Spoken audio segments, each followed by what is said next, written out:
픽스알기 계속하겠습니다. 이번에 최단비 변호사께서 준비하셨습니다. 네, 저희 보통 이 어머니들이 친목도 쌓고 조금이라도 이자를 더 받기 위해서 개 참 많이 하시잖아요. 네.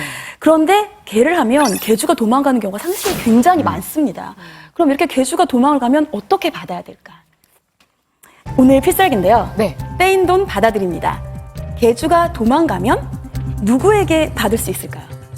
누구한테 받아? 개주의 형제자매. 남편한테 받아야지. 타먹은 사람한테 받지. 먼저 타먹은 사람한테. 뜯어보겠습니다. 교내야 될 거 아니야. 네, 떼인 돈 받아드립니다. 개주가 도망가면 먼저 개 탄 사람에게 받을 수 있다.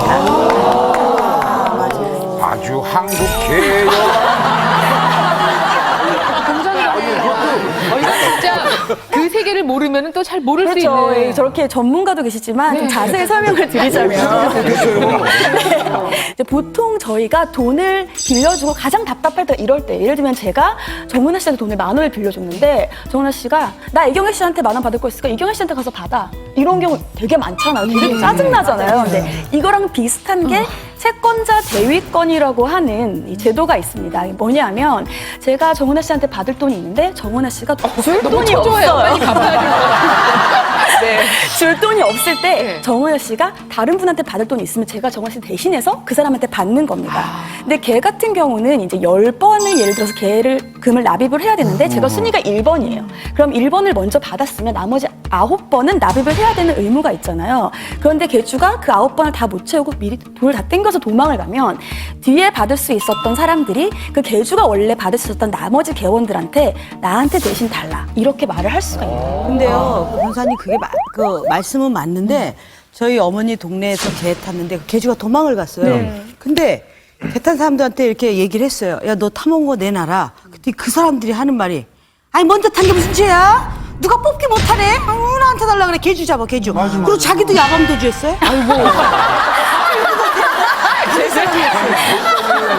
못 받아요. 그거 근데 이 개 개돈도. 치명적인 매력이 진짜 이 높은 이자가 있잖아요. 그런 그리고 소리지. 앞에 따면 진짜 대출을 너무 자유롭게 받는 거나 마찬가지고. 그러니까 매력이 좀 있긴 있는 것 같아요. 요즘 뭐 이자 높아봤자 3%도 안 되고 막 이러는데 하고 싶긴 하더라고요.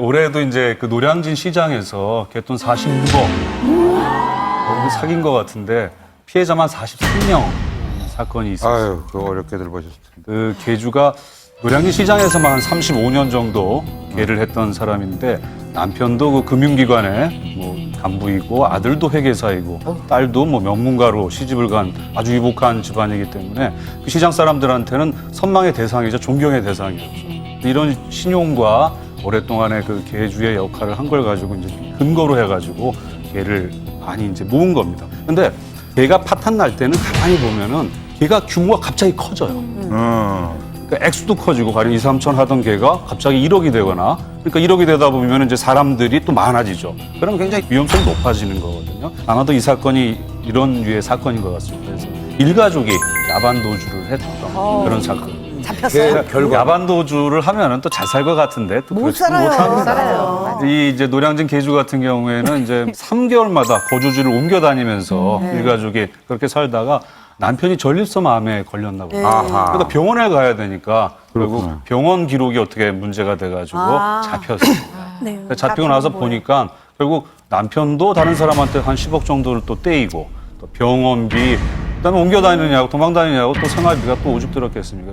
돈 다 들고 뭐 다 날렸죠. 근데 개를 할 때는 이렇게 도주하는 경우도 많지만 사실 개주가 또 중간에서 돈을 떼어먹는 경우도 굉장히 많아요. 그쵸? 전문가 우리 김영자 선생님.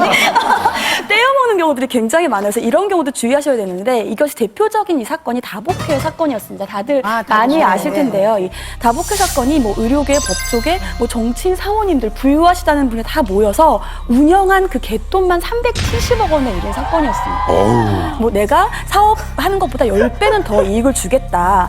이율도 훨씬 할 수 있다. 이렇게 꼬드김에 넘어가가지고 했는데 결국은 이 중간에서 67억 원이나 가로채서 결국 사기 혐의로 징역 2년형을 받은 이런 사건이었는데 그래서 결국은 좀 개를 하실 때는 아무래도 이것저것 잘 생각해 보시고 주의하셔야 되지 않을까 싶습니다. 다복회는 또 제가 전문이죠. 저도 거기에 피해자인데 저는 받았어요. 돈을 받긴 받았어요. 제가 여기서 사례를 설명하면서 네. 실제 피해자를 만날 줄은 몰랐어요. 여러분들이 370억 그러면 말이 안 되잖아요. 말도 몇 명이 하는데 370억이 사게 돼. 그런데 이 다복회는 다단계계예요. 다단계계. 뭐냐면 20명을 관리하고 20명을 관리하고 30명을 관리하고 관리한 사람이 또 10명을 또 관리하고 그렇게 해서 350명, 370억이 되는 거고. 근데 받았어요? 저는 받았죠. 왜냐면 그 가수가 책임을 지고 다 갚았어요. 그래서 자기요. 응, 저는 뭐 큰 돈은 아닌데 야밤 도주하는 거는 80년대 얘기예요. 요즘 시대는 아주 지능적이기 때문에 절대 야밤 도주를 안 합니다. 그러면? 언제 도주를 하느냐? 예. 연휴가 길 때. 네? 연휴가 길 때. 네. 추석 때 보면 한 10일치 추석 막 되고 막 5일씩 연휴가 길잖아요. 그러면 딱 이때 도망가면 수비하기 어려울 때. 수비학 경찰도 쳐야 되고 은행도 쉬고 법무사도 쉬고 그러기 때문에 이 사람 우리가 지금 법을 통해서 뭘 좀 배우려고 하는데